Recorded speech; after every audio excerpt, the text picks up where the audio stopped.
What is up? All right, we are down 36 hours and we are out of here. Let's get the heater going. It is frigid. Okay, so good morning. This is Dr. Darren and this is No Mask, No Medicine. This is where I shed my mask and I share some thoughts. Specifically, I share 4 dots in honor of my 4 dots daughters. So I had a hard time really thinking what I wanted to share today. So I think what it's going to come down to is my family motto. So I've been married 14 years. I've got an 11-year-old daughter. And so we've been this family unit for just over a decade now, right? And early in our marriage, we came across these marriage books and these family books. And it was talking about how you should have a family mission statement, a motto, something that you can default to in difficult times. I've heard it say that whatever your protocol is, your mission statement, when things are going awful, that's when you need to be dedicated to that motto, dedicated to that process. But when it's good and things are wonderful, you need to still be dedicated to that process. It's kind of a default mechanism. It's a reflex that we are built in, a muscle memory for our family. And we've always thought that was something that we should do. So we had tried multiple times, over and over and over, to write out this mission statement, values that we thought were important for our family, things that we wanted to stand for, things that we wanted to believe in and represent as a family. And every time we wrote it, it just became this long Bill of Rights, Constitution. It was just this in-depth, long thing. And I'm like, you know what? I probably won't even read this again. And my kids aren't going to remember it. And so we really started just dumbing things down. And I remember one day I was working out in my ice box. That's what I call my garage. 'Cause that's where I exercise in the morning. And I had this idea about my 4 daughters. And for whatever reason, this symbol, the 4-H symbol, which is, growing up, I didn't participate in it, but all my friends did. It was a group of basically farmers' kids that learned how to raise kids. Learned how to raise farm animals and stock animals, goats, sheep, pigs, steers, and all those things. And it was 4-H. And the H's stood for something, but I don't remember what they stood for. But I remember thinking, hey, that's a 4-leaf clover symbol. There's 4. I've got 4 daughters. Let's go with that. And the H is just stuck in my mind. And so we started thinking about what was important to us. And this sequence of principles or values kind of just came and they flowed, and I wrote them down, and I just pictured one led to the other, to the other, to the other. And so I want to just quickly share what those are and our family motto. So on our kitchen countertop, we've got this blackboard with those little old-fashioned, motel lettering board letters, those plastic ones. And it says, Thomas's are, and then it lists these 4 things. And it says, Thomas's are healthy, hardworking, helpful, and happy. And that has become our family motto. Everything boils down to that for us. When someone's having a hard day or when we need to challenge our kids, we always ask them, are you a Thomas? And because that implies if you are, you live these 4 principles. And I want to just quickly talk about those 4 principles and what it means to us.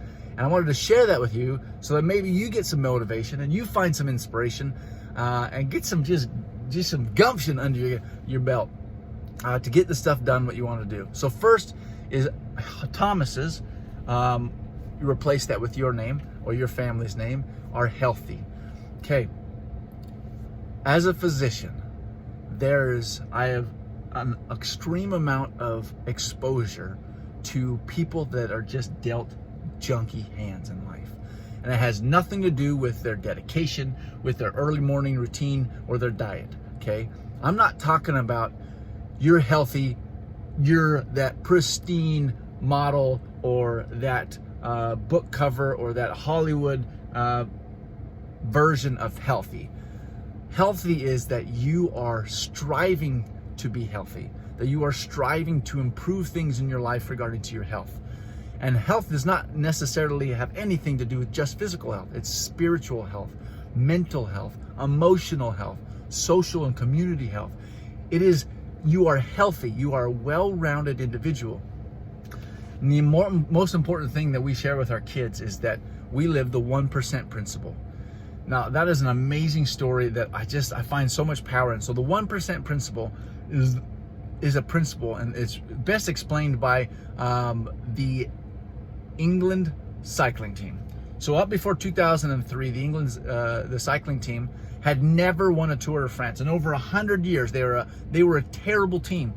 Companies were actually contacting this team and asking them not to wear their gear, use their bikes or their helmets, because they didn't want the association of that awful cycling team to be with their company. It was awful. And then in 2003, they hired a new coach, a new performance person, David something, I forgot his name. Anyways, but he believed in marginal gains. Okay, he believed that if you improve tiny things and stick with those improvements over an extended period of time, they accumulate, they aggregate, okay? They build off of each other, and then their growth is exponential. So he started to do itty bitty tiny things, okay?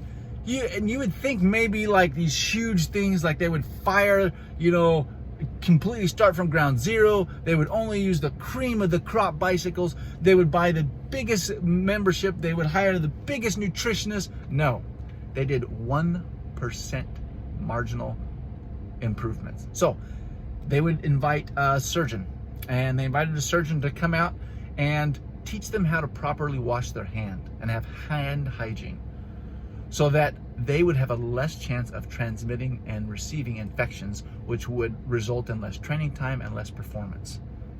They learned how to wash their hands better, a 1% improvement.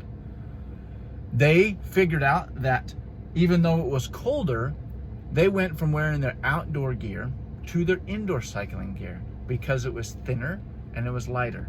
We're talking ounces of difference.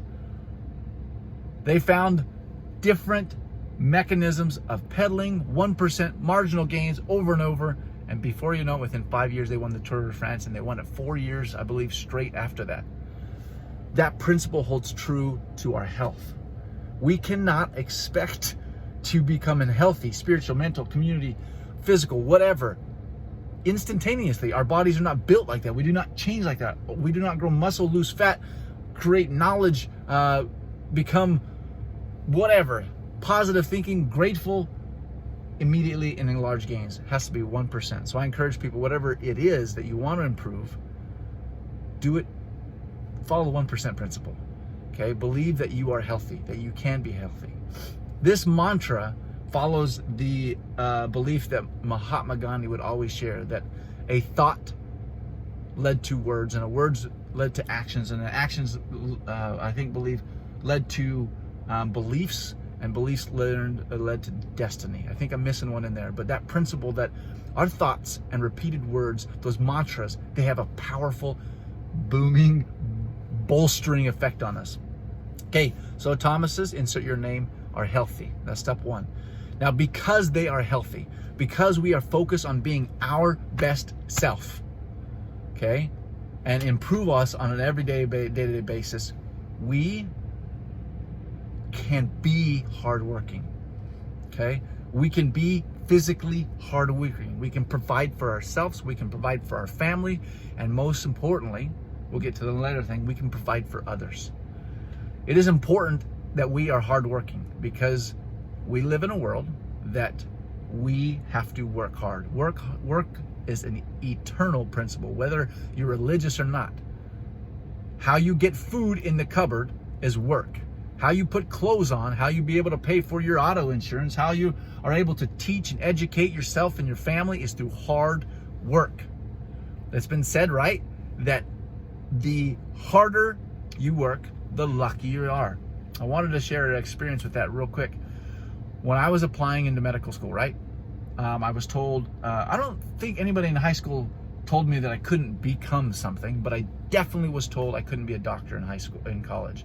I went to my medical advisor and I said, hey, I'm thinking about maybe going into medicine. What do you think? And he said, okay, let's pull up your transcript. And he goes like this. And I remember he looks across and he says, don't even try. You can't do it. You're not competitive enough. you don't have the grades, seek alternative, don't do it. Don't even try, is exactly what he said to me. And I was all right with that initially, okay? But I overcame his doubt in me, through some other influences in my life.